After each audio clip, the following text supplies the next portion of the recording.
Hello everyone and welcome along to the Debrief live on the Blood Red channel after Liverpool beat Derby County on penalties once again in the League Cup after a, let's say, pretty dreadful and boring 0-0 draw after 90 minutes. Well, I'm Patrick Smith. You're joining me live on the Blood Red channel, of course, with Theo Squires joining us live from Anfield. Theo, your initial reaction to that one, a pretty dull affair, wasn't it? Yeah, it was. Derby came to Anfield, put every single man behind the ball and just played for penalties. The goalkeeper time wasted it every moment possible. And no matter how much Liverpool huffed and puffed, Derby got their penalties.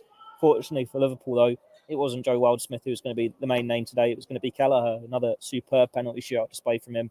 3 stunning saves, and it's quite fitting that Liverpool's League Cup campaign starts how the last one ended, with Kelleher the hero in a shootout as Liverpool's defence of the trophy begins. I mean, it's becoming such a theme for the League Cup, isn't it? Kelleher stealing the show once again. I mean, let's talk about him to start with. I mean, we'll go through the team and the various performances from players that we've not seen before. But Kelleher, once again, Theo, pretty solid display. Didn't have much to do in the 90 minutes, but in the shootout, there was some incredible saves. I mean, the third penalty he saved was one of the best penalty saves I've ever seen, I think.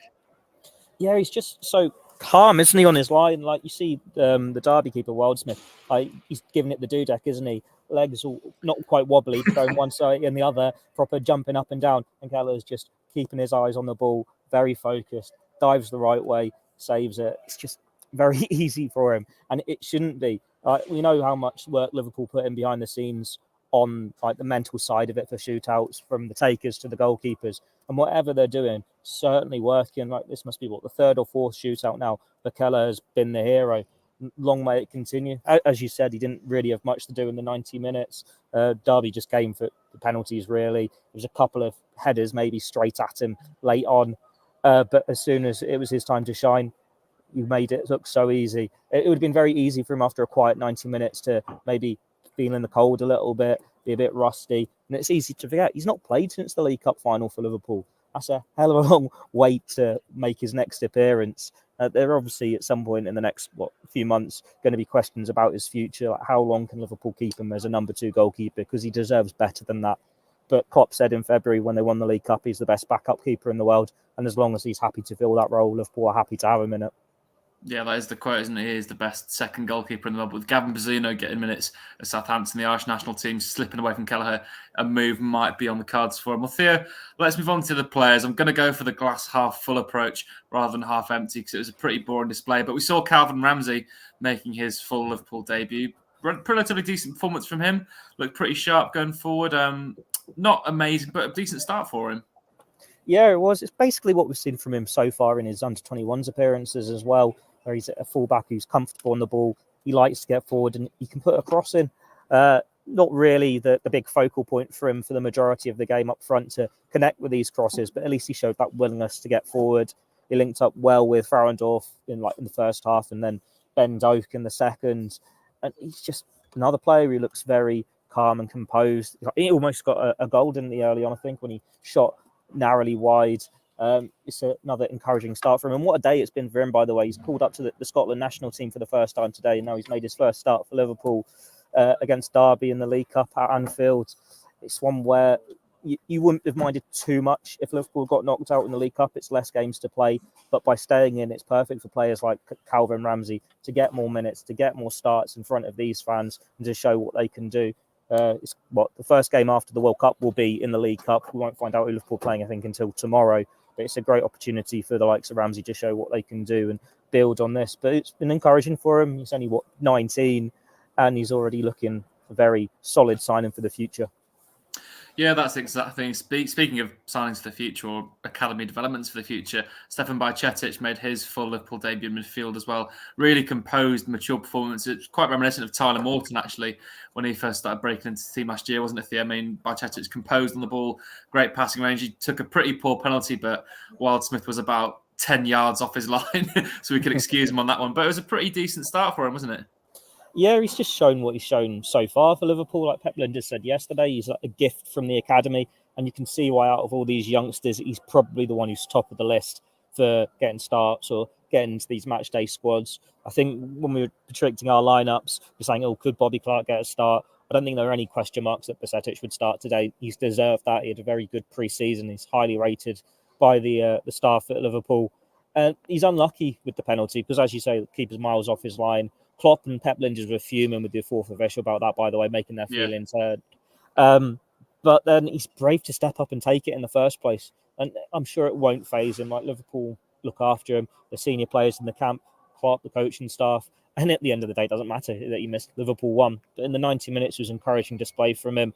It's always a big job to be the number 6 in this Liverpool team when it's a much changed side, when you know you're not got Fabinho or Henderson. It's a big ask to fill those shoes, and he's done a good job today, passing the ball around, getting stuck in. I saw him in the Papa John's Trophy last month against Accrington Stanley, another League One side, and truth be told, he was bullied a little bit in that one. They targeted him. He's still a young boy, and someone, if you lose that midfield battle, it's very easy to be physical over him and get the better of him. But I think he's learned from that experience because there was no signs of that today. He rose to the occasion. He certainly looks very confident and comfortable when he's in this Liverpool first team, and I'm sure that won't be his last start. I'm surprised, as many of our listeners and watchers probably will be, that he was bullied on the ball because he seemed pretty robust in a challenge tonight. He's someone who can also cover the centre-half position, so that's probably why he's more likely to get these opportunities, as he's got that robustness in midfield. Well, I'm going to move on as well, Theo. Someone else who really impressed me coming off the bench was Ben Doak at 16 years old. I mean, he's going to be knocking on the door for a start in the next League Cup game, I have no doubt. It's exactly what Liverpool need at the moment, someone direct, running in behind, rapid, take people on, fearless performance from him. I mean, it's really exciting. He's playing for us, Theo, isn't it? Yeah, it is. I'm sure our regular listeners, readers, or audience, they'll have been following updates from me, Gorski and Doyley for the last month, 6 weeks, and we've all been raving about this kid because it doesn't matter whether we've seen him in the under-18s, under-19s, under-21s. He sets the place alive. You can't take the ball off him. He gets the ball at his feet. He runs at men. And it's just impossible to stop him. He had the left back on toast so many times in that game, and he was only on for like 15, 20 minutes, getting down to the line, crossing it with his weaker foot. Yeah, final balls maybe a little bit lacking at times, but the fact that he's got that willingness to run at his man and beat him, and he can link up well with his fullback as well. He was always, what struck me, he was so eager to get on the ball. Whether he was running over to Nat Phillips or Harvey Elliott, Calvin Ramsey, he wanted it. And it wasn't just a case of give me the ball and I will run at them. It was looking at the pass, and if it's not on and there's a better chance to run. It could have been the perfect impact for him when he throws in a couple of step overs, gets into the box, and then unfortunately gets a bit wrong-footed and puts it into the cup. He would have become Liverpool's longest goal scorer, I think, if he'd scored. Turned 17 on Friday, so it'll be pretty close to Ben Woodburn's record if he does manage to score in his second appearance, if we do see him in the fourth round. But yeah, watch this space because he is an exciting talent, and it hasn't been any different from him when he stepped up through the youth ranks from after signing from Celtic in the summer.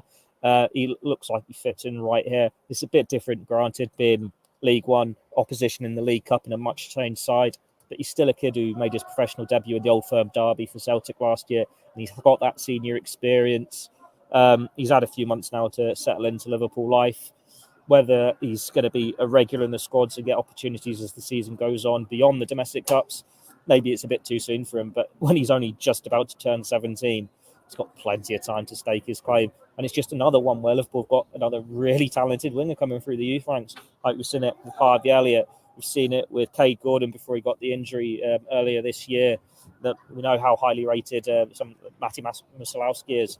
Fraudorf played well today as well. They just seem to have this real skill of finding talented wingers in the youth ranks or bringing them in from elsewhere and unleashing them. It's what Liverpool need. And finally, we've got Mohamed Salah there. He signed up his new contract for another 3 years. And you think, who can be a long-term replacement for Mohamed Salah? Who can get those goals? It's a big ask to replace those two.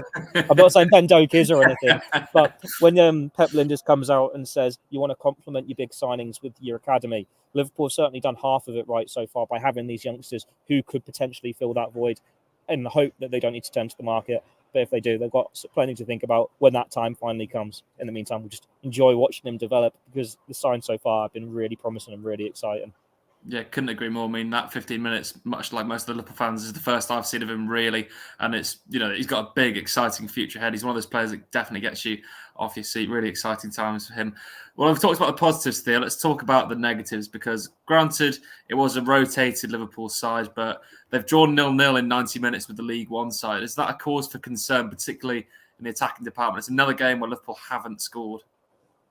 I'm not really concerned, to be honest. Like, granted, they didn't test the goalkeeper too much, but you look at the starting 11 and you see how Derby line up. It was always going to be very hard for them. Like Leighton Stewart, he's had a good season so far in the youth ranks. He scored a lot of goals, but this is his first senior appearance, and he's against 3 League One centre backs who are all towered over him. That's a big step up for any player coming from that at the academy. He did have a good chance to score, and he wasn't afraid of the hustle and bustle, but he still was a bit isolated at times. But Liverpool did put in so many crosses, like Frauendorf, Simicas, Ramsey, Carvalho. They were all trying to create things. Just wasn't quite clicking in the final third until the substitutes came on in the second half.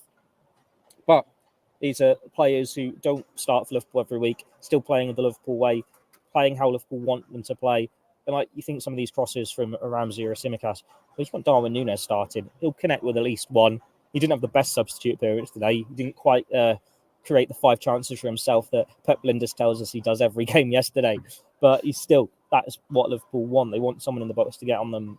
While Leighton Stewart, let's face it, he's going to be 6th, 7th, 8th choice in the attacking options for Liverpool this season. He's top of the under-21s ranks, but he's still a number of senior players ahead of him.